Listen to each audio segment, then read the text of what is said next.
What's going on, everybody? Welcome back into the Growing Green Landscapes podcast. This is your host, Jeremiah Jennings. Thank y'all for tuning in today. We are super excited to be here with you for episode number 2.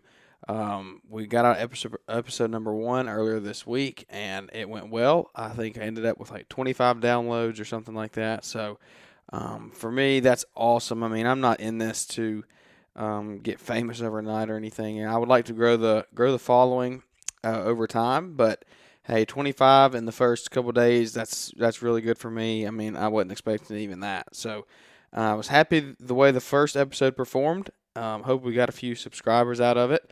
And now it's time to start putting out content on a regular basis. So with that being said, let's dive right on into episode number 2. All right, so in this episode, we're going to be recapping Together in the Trades. All right, in episode number 1, I talked about how me and Savannah had just gone to a conference over the weekend, and that conference was Together in the Trades. So, what Together in the Trades is and was, I mean, it's going to be a recurring event, but what it was this past weekend was a summit for couples in business. That's what they were calling it. So over the years, we have had multiple live events hosted by quote unquote influencers. Okay, I know even they don't like that term, but influencers in the industry, people that have run successful businesses, they've hosted live events and they've done really well. But in those live events, it came to the attention of the ones that were hosting that, hey, there's a lot of men here. Okay, so just mainly guys. There weren't a lot of couples and husband and wives there together. Well, the wives of these influencers, aka Elizabeth Fullerton and Brittany Allman, they were like, hey, we're in this business too. I mean, this business doesn't function without us. Why do the women not get noticed and just some recognition? And why are we not being involved in the business? Not in a prideful way, but just say, hey, I want us to grow our business and learn together, not just the guy go to all the events and the husband. And because these ladies, they run successful businesses every day, just as much as Brian and Caleb do. So they're very much involved. So they were like, hey, let's put on a women's event for the wives in business. And so they started doing all the prep for that. And then I think they said in conversation with somebody, they got talking about, well, hey, why don't you just do one together where the husband and the wife is there? And they're like, well, that's a pretty good idea, actually. So what it ended up being, they called it Together in the Trades, and it was a marriage conference for couples that own businesses. And it was really awesome. I mean, I haven't seen anything like it in any industry, really. Because it's not just a marriage conference talking about how do you love your wife and all that and how to love each other and have a successful marriage, but they really focused on couples that own small businesses and couples that own big businesses. Okay, they really focused on that and how to run your business successfully, but also keep a healthy marriage, because it's a very sad topic. I mean, sad statistic now. But, I mean, the divorce rate is over 50%, all right? And that's, when you're running a business together, that's a lot of stress that you're putting on each of you, on each of your plates. And a lot of the times, one doesn't agree with the other about how to spend money or whether they should buy this piece of equipment or take on this client or where they want the business to go, and all that. So it could be I can see it being very easy to go into the struggles of divorce and all that while running a business, because it's very stressful.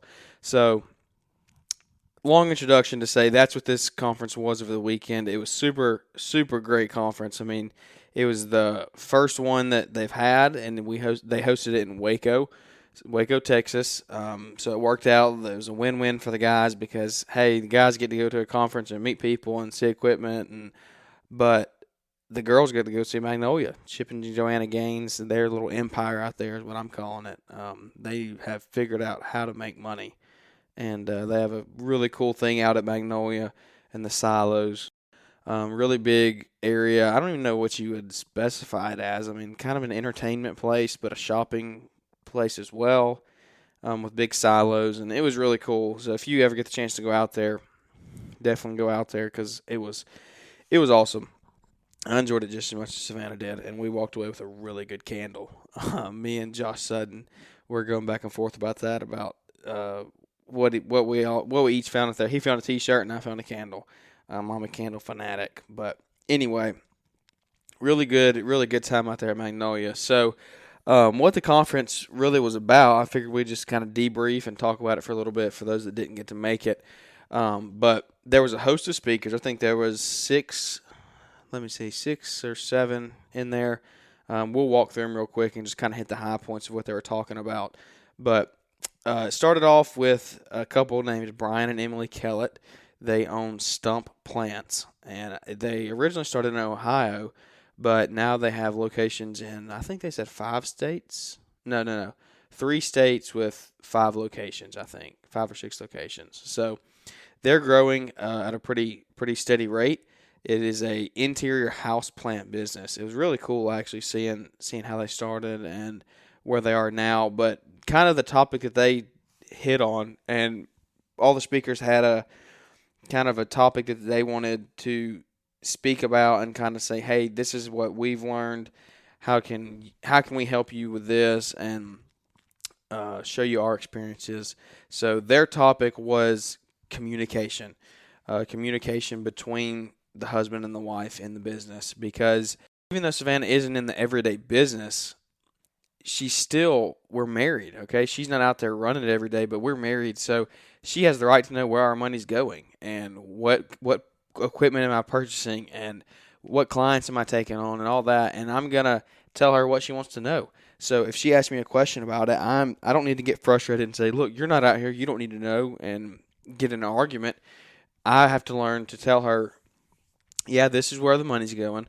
We're buying this piece of equipment, and I believe it's going to generate us this much more revenue, and it's a good investment, or we're going to take on this client because we think she's the right fit for our business, and all that. So they were really hitting on just communicating kindly, all right, because there's a lot of arguments that can be started on the topic of the business and who's going to do what and all that, and it's just what they were really hitting on was kind communication.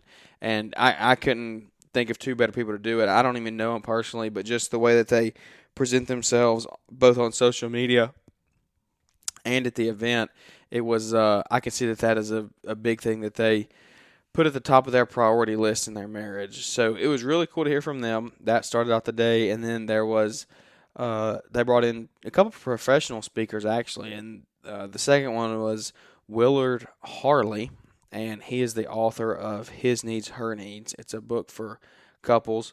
Me and Savannah actually read that book in our premarital counseling, so we kind of knew what it was about when we went out there. It was cool hearing him speak in person about it and his philosophy and all that. But he really hit on just his take on marriage. I mean, they've been married for 60 years, I think. I think he's 59. So he's learned some things over the years. And the whole His Needs, Her Needs talks about your love bank and how your husband and your wife, both the husband and the wife, both have love banks. And by doing a kind-hearted gesture, you add to the love bank. But then when you do something bad, it takes away from the love bank. That's kind of the gist of it. So he talked about filling each other's love banks and being to a high point of love and the love banks being full and each of you being happy, but then one of you doing one thing and taking out of the other's love bank and being honest with each other about things. Don't lie about stuff, and just don't be rude when you're saying. It kind of goes back to the kind communication. Don't be rude when you're talking about things to each other in the business. Communicate kindly. If your wife or your spouse, not your wife, it could be the husband, just as probably more so the husband, honestly. If one of them is doing something that is irritating you or you don't like or agree with, you need to tell them. Don't let that fester over a month or 2 or 3 months. Get that out in the open. And because if you just let that fester, it's drawn from your love bank every day. Every day that the opposite person is doing whatever deed it is that's making you mad or upset, it's just taking your love bank down, down, down. So it was cool to hear him speak about that. And then another thing he hit on was the time that you need to spend together. You need to make conscious effort to spend time with your wife or your husband, undevoted, just the two of you. Um, that he really hit on 15 hours a week, and it was really eye opening. I know a lot of people took that and said, "Man, I don't know why I got to quit doing these podcasts at night. I keep yawning like crazy." Excuse me, but he hit on 15 hours, and a lot of people took that personally and was like, "That's I do not do that. We do not spend 15 hours. We don't spend 3 hours." So it's one of those things that it's going to be hard to do 15 hours. It really is. When you're running a business together and you're working 8 or 10 hour days and you have kids, and 15 hours is a lot to ask. It really is. I mean, and it's not feasible for some people.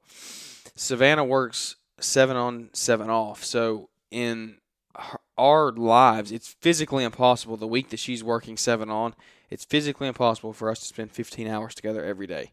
It's just not possible because she works the afternoon shift when I get home, so we don't really even see each other that week. So it's physically impossible, but it's still eye opening to say, hey, we're not going to get 15 hours, but we at least need to have a phone call here or there when we can, or sit down and eat dinner, or grab lunch before you go into work, because we don't eat dinner together unless I stay up when she gets home. But make conscious efforts to spend time with your spouse. If you can't get 15, start out with 2 hours. All right, make that your goal, and then up it to 4 hours, and so on and so forth, and get to that 15 if you can. I mean, I would like to be at that 15 in a couple years where we can spend 15 devoted hours to each other every week.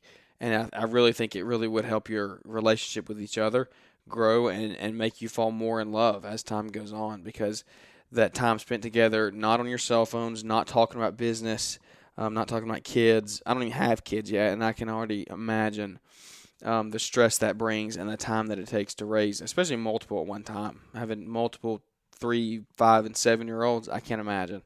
But with that being said, you still have to make time in your marriage to spend time together. So that was kind of what he hit on, and then we're not going to go through everything. I mean, just the high points. They brought in the other professionals were Tammy and Brad Miller.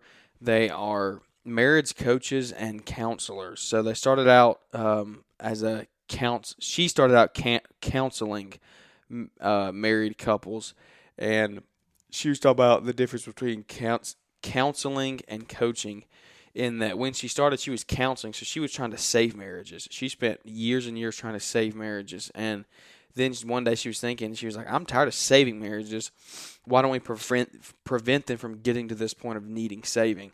So they went into the marriage coaching game together, and they opened a business, and now they have a coaching business for married couples, and they have multiple employees. It's actually a pretty big outfit that they do, but it's a really cool business because, like she said, they're stopping people from getting to that point.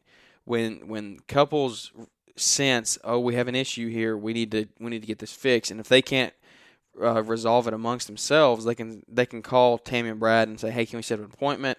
We want to talk about this and just get it out and hear their opinions and get advice from them on how to handle those things. So it's a really great outfit they have, because they are genuinely trying to save every marriage they can. They're trying to prevent the need for counseling. And then even if it is in the counseling stage, they're going to try until the very last step that they can to stop that divorce from happening. So they're not the end-all be-all, but they are doing everything they possibly can to help others stay married for life and have a good, healthy, loving marriage. So I'm it was super cool hearing from them, because that's not something that I've ever done. I mean, we've only been married a year, so we've never had to go to marriage counseling or anything like that. But it's good to know that those people are out there if that's ever needed. And then another lady that we had was Alicia Brentzel. Her and her husband own Brex Enterprises, and it's a company that works on the pipeline. I honestly don't really know what all they do. That's not what they were there to talk about. They weren't there to talk about their company. Excuse me, man. If y'all make it through this with these yawns, thank you. I mean, I'm sorry. Sorry about the yawns, but it is what it is. I'm going to start doing these in the afternoon. But anyway, they were there to talk about imposter syndrome. And you can look up imposter syndrome for yourself. I'm not going to try to sit here and explain the whole thing because it's a very in depth topic. But the gist of it is talking about that you don't feel like you compare your business to somebody else's business and you don't think yours is good enough. That type of thing, all the way down to little stuff. So it was cool hearing from them. They have a huge multi-million-dollar company working on the pipeline, and they have kids involved, and they have kids as well. So it was cool hearing from them how they run the business, and then the whole imposter syndrome thing of how they've dealt with that in their business and how other people can deal with that. So it was cool hearing from them, and then they had the influencers, quote unquote influencers. They had Sean and Savannah Spencer. They are big on YouTube. If you have never heard of them, they have a big YouTube channel, Spencer's Lawn Care, and they just do daily vlogs and stuff. But the Spencers were there to talk about their journey into entrepreneurship and their lawn care business because, believe it or not, they both had corporate jobs and they both got fired. And then they were left with what were they going to do? Sean was a security guard. He got fired. He thought he would never get fired because he had a security job, and you always got to have security if the business is open, because if not, people will break in. But he ended up getting fired. Company got closed down, and so he had to find something to do, and so he started mowing grass. And then Savannah was in corporate America too, I think. Don't quote me on that. I think she was though, but I think she got fired, and then she started a cleaning business with her sister and turned that very successful. But then Sean, one day with his employees, he had his employee quit, and Savannah said that she would come help him work for a little bit, and lo and behold, they ended up loving it. She loved working with Sean and the landscaping side of things and lawn care, so they've been together ever since. I think that was 2 or 3 years ago. So they were talking about working. They literally work in the business together every day. And they talked about that aspect of things and the trust and the faith that it took for them to go all in together. And also just talking about women out there in the field, because when they were on YouTube and Savannah started working for the company, she was really one of the first women out in the field working. And they caught a lot of flack from that. They had a lot of mean messages come in, a lot of hate mail, just talking about how she should not be doing that, and Sean was a bad husband for letting her. So she was really a big game changer when it came to women working in the lawn care / landscaping industry. And it's a huge journey where they've come. Like I said, tune into their YouTube channel. They do daily vlogs, and they have stories on their whole background on other podcasts. I think they have interviews on Green Industry with Paul Jameson, and I would think they have one on Fullerton Unfiltered. Don't quote me on that, but I think they do. So it's really cool hearing from them about how they left corporate America to come and start their business from nothing, and now they have they're making well over $100,000, probably close to $200,000, I think, in revenue with just them two. They've been doing it just them two up until this year. They finally hired a guy, and they're looking to grow some more. But anyway, tune into their YouTube channel if you want to keep up with them. It was really cool hearing from them. And then, so the hosts were Caleb Albin and Brian and Liz Fullerton. They were the ones that put the whole event together and hosted it. And they talked about two different things. So Caleb and Brittany talked about running their business with kids. And that is one I missed that segment because I was outside doing a podcast with Paul Jameson, but I'm going to have to go back and listen to it because my wife said it was really, really good. It's not a topic that I can relate to right now, but it's one that's going to be happening in the near future probably. So it's cool to hear from them. I haven't even heard it, but I know it's good. Caleb and Brittany Caleb has ran a business into the ground, and then now they have both brought it back up into a $1 million company. And they're very successful running a hardscaping business, and they do it with 3 kids. And I can't imagine how hard that is. I mean, I just can't imagine. Brittany works in the office at home. The kids are there during the summer, and they have a nanny and stuff, but still, I can't imagine keeping up with 3 kids and running the business out of your house like that. So I can't wait to actually listen to that because, like I said, I haven't personally heard it yet. But Savannah said it was really good, so we're going to take it and believe what she said. And then lastly was Brian and Liz talked, and it was really fun hearing from them because Brian is arguably the biggest influencer in the lawn maintenance side of things on YouTube in the green industry. You have some other ones that have bigger followings than him, but numbers wise, but I think he's the most involved with the community, and he's affecting a lot of younger people's lives, and a lot of people are tuning into him. He's growing rapidly, so it was cool to see him there and meet him and hang out with him for a little bit. And uh, his talk was about setting goals and leaving a legacy. That's what him and Liz talked about, and so it was really cool sitting there because they literally came from nothing. They both came from broken homes. All right, they both had no money. They worked their butts off everything they have now. The years leading up to where they are right now, they've been living in a dirty apartment. I mean, lived there for a long time, saving up money while he was growing the business. They've worked so hard, and you can go listen to their story. I'm not going to go through their whole life story on this podcast, but you can go listen to their story on his own podcast, Fullerton Unfiltered. Give him a little plug as if he needs one from me. He's got a huge podcast now. He's trending top 50 in entrepreneurship on Apple Podcasts. But anyway, they talked about goal setting and leaving a legacy because, you see him right now. They have a few bucks in the bank. They have some toys. He's got a Tesla. He has a nice lawn care setup. He's about to build a house. YouTube is doing well. His podcast is doing well. So everybody's like, "Well, he's got it made." But he's worked his butt off, and so has Liz. They set a lot of goals, and they talked about how important that is seeing those goals every day.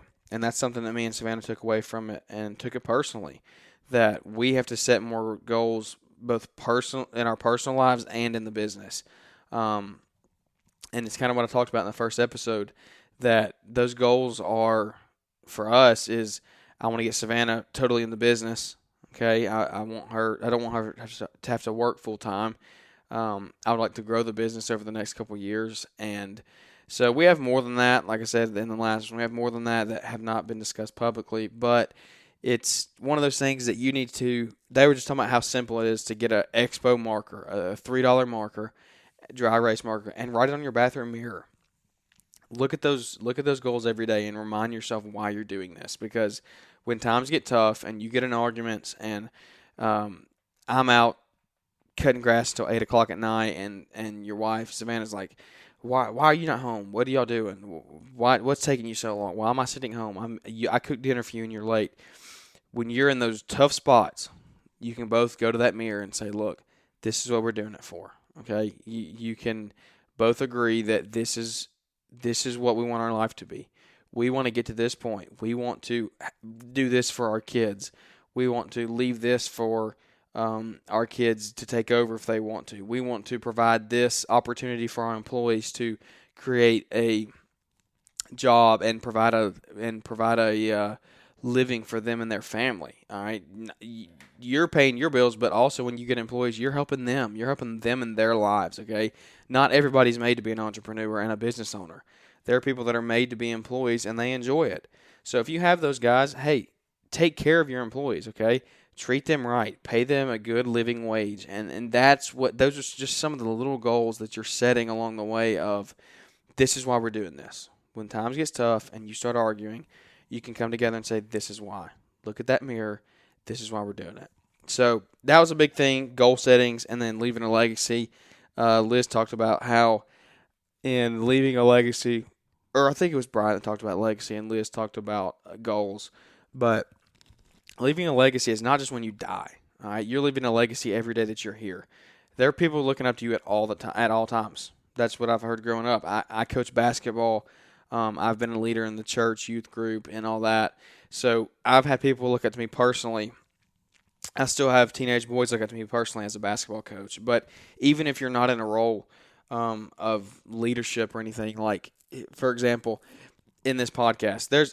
I don't know how many people are listening, but if there's one kid that listens or somebody that takes this and learns, then hey, I'm being an influence on them. All right, they're looking up to me. Now, hopefully, months, years down the road, we can grow it, and there'll be multiple of those kids, and we can help them and hear their stories and how have we influenced them. But you're leaving a legacy by everything you do every day. How do you and your wife treat each other out in public? Are you affectionate with each other? Do you act like you love each other? Okay, that's a huge thing, because when you get to a point of, on both a big scale and a small scale, I'm trying to get the words out here.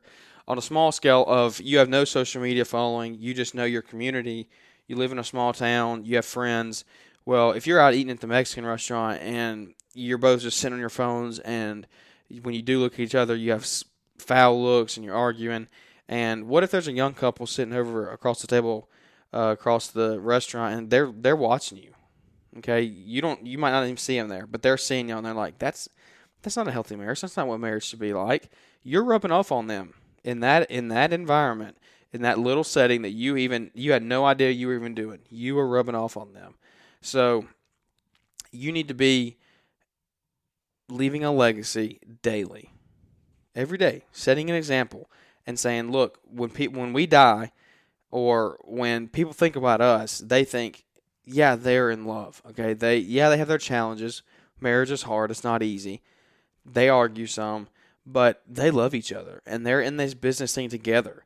All right, for all the young entrepreneurs, and when they're getting married, those couples need people to look up to, and those couples right now are Brian and Liz, and Caleb and Brittany, Sean and Savannah. They are great influencers. I mean, they are. We say quote unquote influencers, but they are influencers because they influence people's lives every day that they live, and they put their faces and their mouths on social media, and people tune in to hear them. They are influencing them, and they are leaving a legacy daily by stuff that people watch and see. But just remember that you do that even in your life. Even if you have no social media following, I'm doing this in this podcast. I might have 10 listeners, but to those 10 listeners, what are they going to think of me by the end of this? Are they going to think I'm a dude that's got a stick out my butt and I'm mad all the time? Or do I love Savannah? Do I not love Savannah? Do I enjoy the business? Do I hate the business? All the different variables, okay? You're leaving that legacy just by the way you act every day to the people that you might not even interact with, but they see you.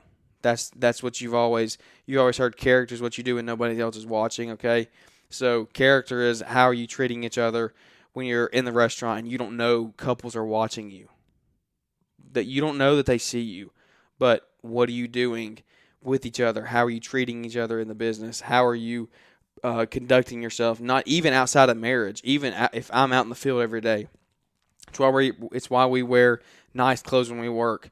What if I'm out on a yard and the president of a college drives by and he lives at the end of that street? I'm going to look professional because I don't know that he's driving by. If I knew he was driving by, I would definitely dress up. But if I don't know he's driving by, I don't know he lives down there. If I'm wearing professional clothes, he might look at me and say, hey, that looks like a good business. They look professional. They look put together. They look like they know what they're doing. They do a good job on the yard. They don't leave a mess. You are leaving a legacy for your business in that sense right there, because when that president drives by, he can say, yeah, I want y'all to come do my yard because y'all are presenting yourself with such high standards that I want you on my yard. I don't want chucking a truck on my yard, okay? I don't want clippings left in the yard. I don't want sleeveless shirts and wife beaters and shorts and so on and so forth. We're not going to dive into that whole uniform topic, but looking professional, it goes all the way down to that is what I'm saying by this. Is it goes all the way down to what do you wear in your business? What do you talk about, okay? When you're out in a store and you're on a phone, are you cussing with your buddies, or are you holding yourself in high standards and respect, because you never know who's watching, all right? That's where I was going with that. You're leaving a legacy right now, even before you die. And that's something I have to remind myself of every day, especially coaching these high school boys, of when they do something stupid, do I need to laugh at it or do I need to set a good example? Stuff like that, all right? Just remember every day, everywhere you are, somebody's watching you. and just know that you are leaving a legacy. And it's just so important that you hold yourself to a high standard and you present yourself very well as a business owner and an entrepreneur in this field. So I know that was a lot of rambling. It was kind of a breakdown of the event. It was super fun. I was glad that we got to go. I was glad I spent the money to go. That's one thing I'll hit on real quick is it was an investment for us to go. I mean, we flew from Birmingham to Waco. We rented a car. We paid for our tickets. We stayed in hotels. All right, we spent a couple bucks on that trip, but it was worth every penny looking back on it. All right, it was only a 3-day thing, but it was worth every penny because we got to sit there and listen to professional speakers and just the influencers that we watch every day talk about real life things, how to work in marriage together. You have to make time for that stuff. If you don't, your marriage will fall apart. I'm not a marriage coach. I'm just going off what they're saying and what I've seen in my own life. Okay, I've personally seen people that put zero time into their marriage and it failed. They've been married multiple times, but you have to put time into that. You have to reinvest into yourselves and into the business. So by doing this on this trip, we did both because we got good business advice, but we also got good marriage advice. So glad we went. I'm glad we spent the money and the time to go out there. It wasn't an easy thing to do. I had to leave the crew back here, and we had rain that week, so we were really rushing to get stuff done, and we got in a bind. We had to push stuff off. So it wasn't easy is what I'm saying. It's not always going to be easy, but take the time, take the money, invest it into it. So with that being said, they announced Together in the Trades Part 2 was going to happen in 2022. So I say Part 2. Doesn't tell how many parts are going to be. I'm just saying there's going to be a second one in 2022. They're moving it to Nashville. So if anybody's listening that's interested in that, keep your eyes out. Brian and Liz Fullerton will post stuff, I'm sure. Kevin Brittany will. You can look at them on Instagram there. It's not, just Google them and they'll come up. They have big enough followings, they'll come up. So be ready for that. I can't wait for Together in the Trades 2022. It's going to be in Nashville, so we can drive to it. It's going to be a lot closer to home for us, but I know it's just only going to get better. I mean, this year was awesome. They did a great job for a first-year event. There was a great turnout. I think there was 105, 110 people that showed up. So it was awesome time getting to meet people. Paul Jamison was there recording podcasts. He did a little MC work up on the stage. So it was just awesome meeting all these people, being under the same roof, and just know that there are other people out there that are going through the same stuff that we are as entrepreneurs, because it's not every day that you just walk down the street and see another entrepreneur. And in my case, being 21 and married already, but at this event, I met multiple of those, and I met a bunch of older people also to talk about what to do, what not to do, but also make those connections with the young guys and just say, hey, let's be friends. Let's grow our relationship and let's help each other out on this journey and just grow together, learn together, make mistakes together, build each other up, encourage each other. So it was just really awesome. It was so encouraging, a lot of positivity. We definitely came off of that on a high, and it kind of pushed us back into the summer, the dog days of summer, as they say. But it was an awesome time. Cannot wait for 2022 Together in the Trades. Keep your eyes out for that. But anyway, that's probably going to wrap it up for this podcast, this episode. I know it was a lot of rambling. Like I said in the first one, hey, if you're still at this point, thank you. Because I know a lot of people probably listened to the first 5 minutes and said, no, this isn't happening. I'm not listening to him. He has no skill of talking. He repeats himself. He stutters. He messes up. But I'm just glad to do it. It's fun for me to sit here and kind of just talk. I'm honestly talking to myself, but I'm talking to you at the same time, because I hope the stuff that I'm saying is helping you in some way, because by saying it out loud, it helps me. It makes me think about the stuff that I'm saying and implement it in my own life. But anyway, you can connect with us. I forgot to do this in the first episode. You can connect with us on Instagram at Growing Green Landscapes. Also on Facebook at Growing Green Landscapes, and on YouTube at Growing Green Landscapes. Our YouTube following is not very big at all. We don't have very many videos up, but I do some small stuff here and there, some daily vlogs and some how-to tips and tricks. But you can check us out on all those platforms. I'm really trying to grow the Instagram side of things and get my follower count up. We're trying to put out daily stories and posts, just trying to keep y'all in touch with the business and what we do every day. We are a lawn maintenance company, so we're out there almost every day cutting that grass and making that cash, as Paul Jameson says. But thank y'all for tuning in. It was an honor to be here for an episode number 2.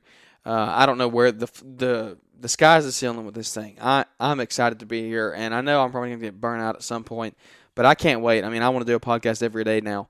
I can't wait to start interviewing people and bringing in some different topics, but probably going to have a few more solo episodes, get everything under my belt and get the speaking good and all the audio quality good, and just get this thing really professional quality before I start bringing in other professionals and business owners that they're going to spend their time to record a podcast with me. So I'm going to make it worth their while, have good quality content for them to share also. But like I said earlier, on Instagram, Growing Green Landscapes, leave a like and subscribe. Hit the notification bell on the podcast so you get notified when we post new episodes.